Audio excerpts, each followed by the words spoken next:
Hello everyone, कैसे हैं आप सभी। स्वागत है आपका आपके अपने YouTube channel Goldy story point पर। आज की कहानी है निर्वस्त्र शरीर पर बेल्ट से मारने के निशान थे, वह आधी रात रोड पर दौड़ रही थी। जो भी चैनल पर नए आए हैं चैनल को लाइक शेयर और सब्सक्राइब ज़रूर करें। घंटी का बटन दबाकर ऑल आइकन भी ज़रूर प्रेस कर लें ताकि हमारी आने वाली कहानियों की नोटिफिकेशन आपको मिलती रहे। तो चलिए शुरू करते हैं आज की एक और नई बेहतरीन कहानी।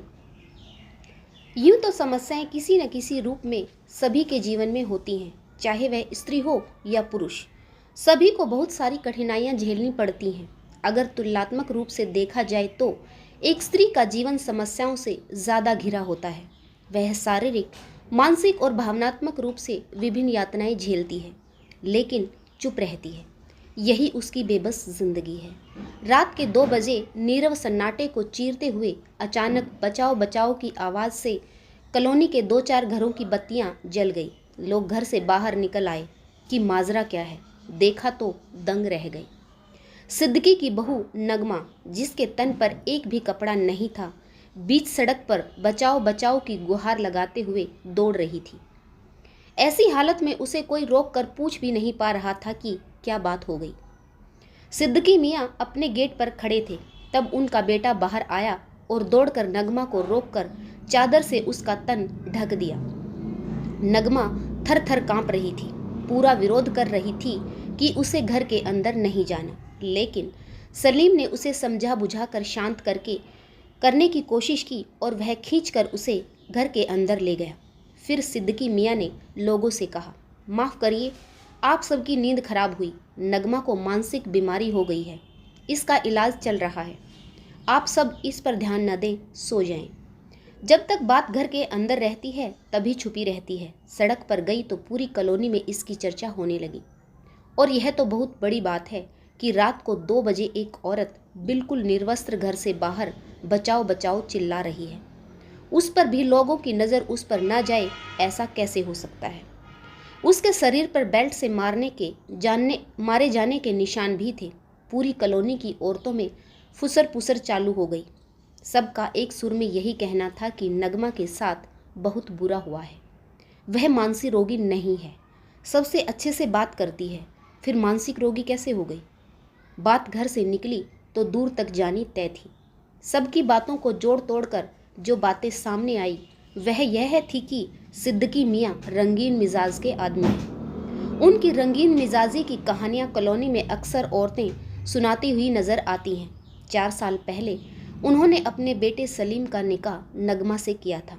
शुरुआती साल तो अच्छे से गुजरे, पर नगमा को आभास होने लगा था कि उसके ससुर सिद्दीकी मियाँ की उस पर गलत निगाहें हैं। वह उसे गलत इशारे करते थे। नगमा ने जब यह बात सलीम को बताने की कोशिश की तो सलीम ने उसे समझा दिया कि वह उसका बहम है। सलीम ने यह भी समझाया कि यह बात घर से बाहर ना जाए।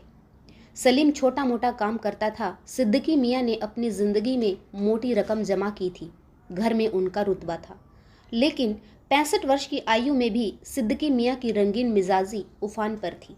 एक दिन बात कुछ ज़्यादा ही बढ़ गई, जिससे नगमा ने साफ साफ सलीम के पिता की करतूत बता दी।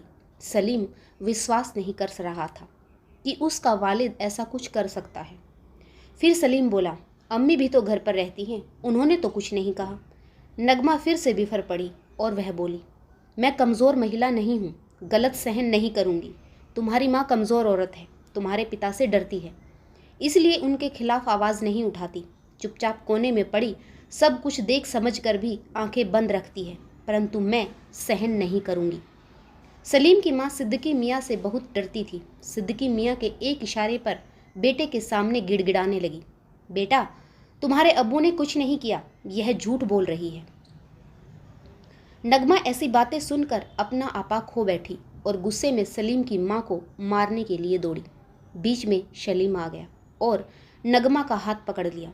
गुस्से में नगमा का हाथ पकड़ कर वह बोला, तुमने मेरी अम्मी पर हाथ उठाने की हिम्मत भी कैसे की? मैं तुम्हें तलाक देता हूँ। तलाक तलाक तलाक, और कहानी ख़त्म। सलीम गुस्से में घर से ड्यूटी के लिए निकल गया। नगमा अवाक रह गई। उसके पति सलीम ने भी उसका साथ नहीं दिया, उसे समझने की कोशिश नहीं की, सीधा तलाक दे दिया। नगमा अपने 1.5 साल के बच्चे को लेकर मायके आ गई। कॉलोनी में यह बात आग की तरह फैल गई कि नगमा मायके चली गई। धीरे धीरे महीने गुजरे। सलीम को बेटे और नगमा की याद बहुत आती। अफसोस भी होता कि काश गुस्से पर उसने कंट्रोल किया होता तो यह बात इतनी नहीं बिगड़ती। करीब 7-8 महीने बाद जब उसे बिल्कुल नहीं रहा गया तो वह नगमा को मनाने चला गया। नगमा भी सलीम से प्यार करती थी। वह चाहती थी कि बेटे को पिता का प्यार मिले और वह सलीम के साथ ही रहना चाहती थी। परंतु अब एक समस्या आ गई थी। मुस्लिम समाज के अनुसार अब वह हलाला के बाद ही सलीम से दोबारा निकाह कर सकती थी। हलाला के अनुसार पत्नी को पहले किसी दूसरे मर्द से शादी करनी होती है और न सिर्फ शादी करनी होती है बल्कि दूसरे व्यक्ति से शारीरिक संबंध भी बनाने होते हैं। इसके बाद जब दूसरा व्यक्ति औरत को तलाक देगा तो ही वह अपने पहले पति से निकाह कर सकती है। हलाला के बाद ही उसका पहले पति से उसका दोबारा निकाह सही माना जाता है। हलाला होने की पूरी प्रक्रिया हुल्ला कहलाती है।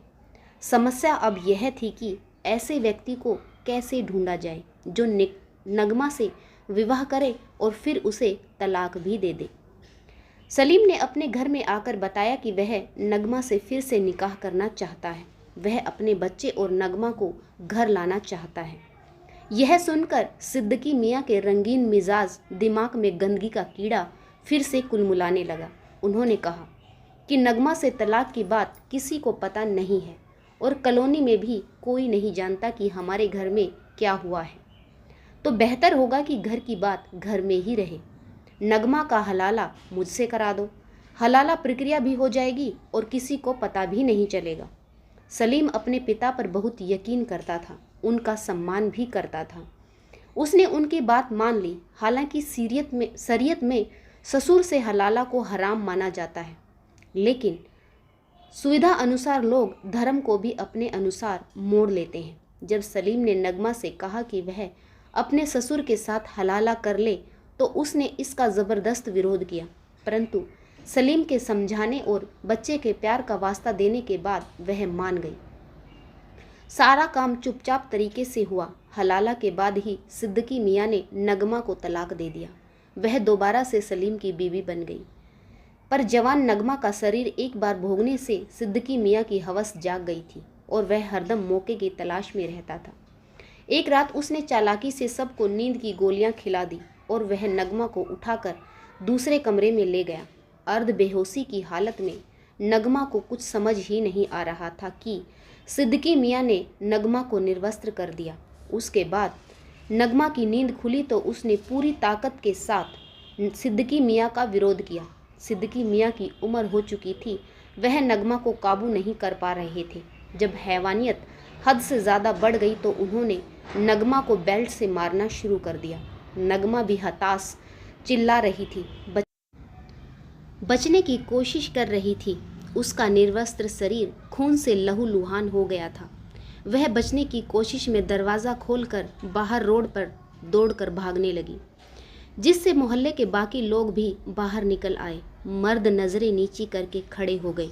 औरतें निर्वस्त्र नगमा को हैवान के चुंगल से बचाना चाह रही थी, लेकिन इस वाक़या के बाद घर की इज्जत बचाने के लिए नगमा को मानसिक रोगी घोषित कर दिया गया। सलीम को अपने पिता की असलियत का पता चल गया। वह नगमा को लेकर अलग हो गया और दूर जाकर रहने लगा। इस घटना को 10 साल बीत चुके हैं। सलीम और नगमा अपने परिवार में सुखी हैं। माँ का 1 साल पहले देहांत हो चुका है और सिद्दीकी मियाँ अकेले नौकरों के भरोसे बुढ़ापा काट रहे हैं। इस कहानी में यही दर्शाया गया है कि औरत कितनी बेबस हो जाती है। आज भले ही नगमा अपने पति और बेटे के साथ खुश है, लेकिन क्या वह उस रात को भूल पाएगी?